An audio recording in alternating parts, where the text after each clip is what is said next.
क्या आपने कभी सोचा है कि आज दुनिया में इतना झूठ, स्वार्थ, लालच और अशांति क्यों बढ़ रही है?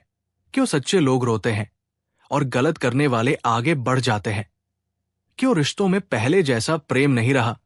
और क्यों इंसान के अंदर से धैर्य और करुणा धीरे धीरे खत्म होती जा रही है?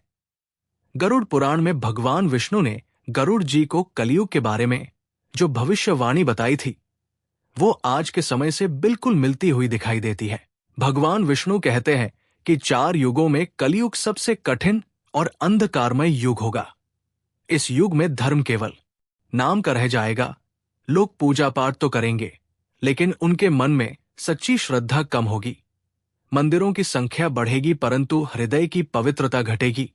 सत्य बोलने वाला व्यक्ति कमजोर समझा जाएगा और झूठ बोलने वाला चतुर और समझदार कहलाएगा।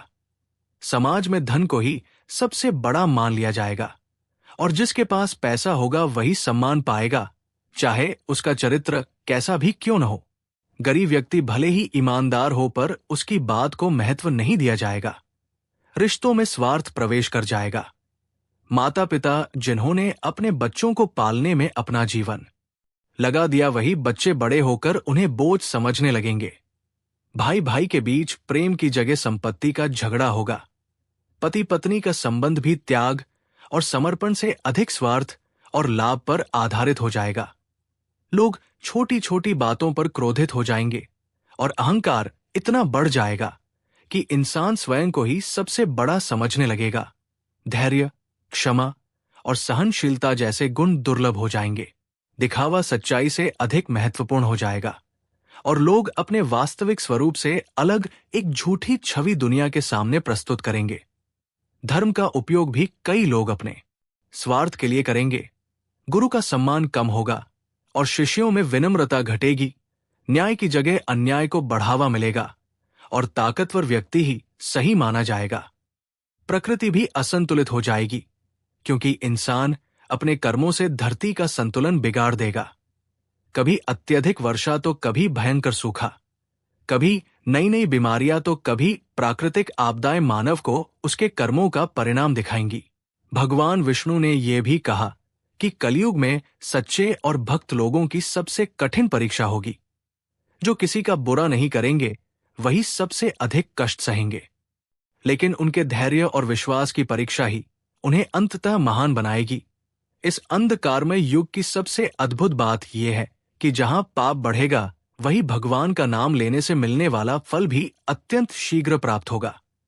सतयुग में वर्षों की तपस्या से जो फल मिलता था, त्रेता और द्वापर में कठिन यज्ञों से जो सिद्धि मिलती थी, वही कलयुग में केवल सच्चे मन से भगवान का स्मरण करने मात्र से प्राप्त की जा सकती है। इस युग में यदि कोई व्यक्ति सत्य का पालन करे, माता पिता की सेवा करे, लोभ और क्रोध से दूर रहे, जरूरतमंद की सहायता करे और ईश्वर का नाम श्रद्धा से ले, तो वो कलयुग के प्रभाव से बच सकता है।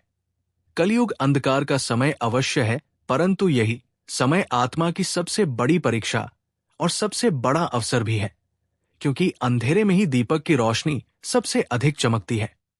इसलिए प्रश्न ये नहीं है कि कलयुग कितना बुरा है, बल्कि प्रश्न ये है कि हम इस युग में स्वयं को कितना सच्चा और जागरूक रख पाते हैं।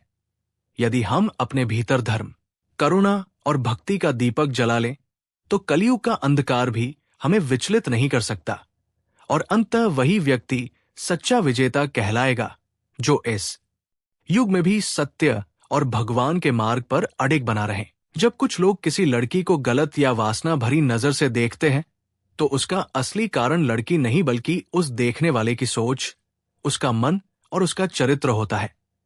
क्योंकि जिस इंसान ने अपने अंदर सम्मान, संयम और समझ विकसित नहीं की होती, वो सामने वाले को इंसान की तरह नहीं, बल्कि केवल एक शरीर की तरह देखने लगता है।